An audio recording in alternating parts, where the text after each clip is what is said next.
In this video, I'll show you how to deal with long file paths. Yes, long file paths are a big pain in the butt, especially when you're dealing with data that's been collected by a forensics department. Sometimes they grab those hard drive images, and then when you need to export something out, when the data gets copied out, the paths are exceedingly long. So when you add your network folder structure where documents exist for a client, plus the internal path from a hard drive, the file path gets really long, and it's often a problem to deal with. So let me show you one of the ways I deal with that. First, we're going to pretend that we have a hard drive that we received from a client. So it's going to be this guy. It's one of the freebie thumb drives from Legal Tech. Yeah, so I'm going to pop that in, and we're going to see how we can copy data off this thumb drive onto my computer. And this thumb drive has long file paths. All right, here's our thumb drive, and we have a folder called John Smith.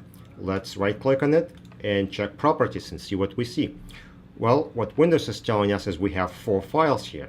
Let's see if that's true. If I go in here, I see 1, 2, I see 3, 4, and then I see subfolder, and I see 5. Okay, Windows is lying to me. It's telling me I have 4 files, but I can clearly see 5. Now, because of that, the file size is also going to be different. So if I'm just going to report this file size to a client, for example, I'll say, okay, we received 30 gigabytes of data. I would have been given them incorrect information. This is not the data that's on the thumb drive. They're actually 5 files. So let's see how we can copy this data onto our server, or in my case, we're going to copy it to a desktop. So I'll make a folder, call it new folder, call it evidence, and first thing I'll do is I'm just going to drag and drop it. And let's see what happens. And the message I get, destination path too long. So good, at least we get in the warning, and Windows not just ignoring your file, but at least telling us that it's not able to handle it. So let's see how we can handle it. Let's cancel this and delete what we have.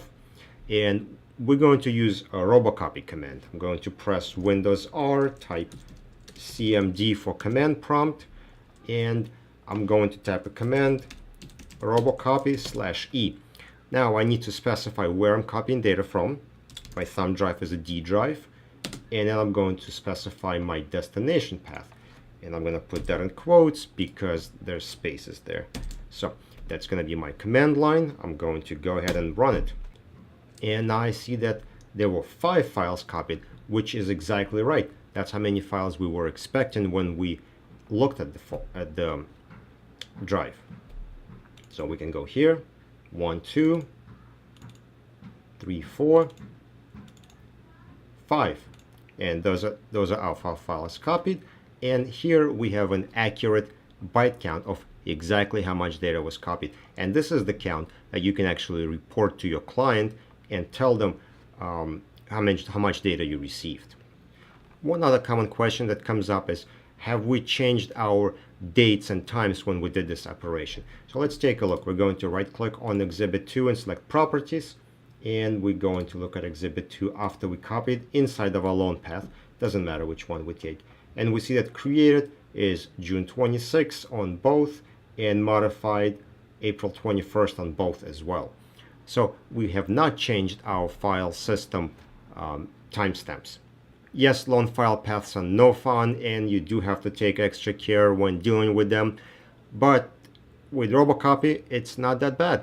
I hope you got some useful information from this video. If you did, please let me know in the comment section below. Don't forget to check out my website, #legal.com, which has lots of valuable tools I create for relativity as well as law. Feel free to share this video with your coworkers if you feel they can benefit from information provided. Subscribe to stay up to date with videos as they're being released. Click bell to be notified as soon as videos come out, and don't be afraid to suggest ideas for other videos in the comment section below. Thank you for watching.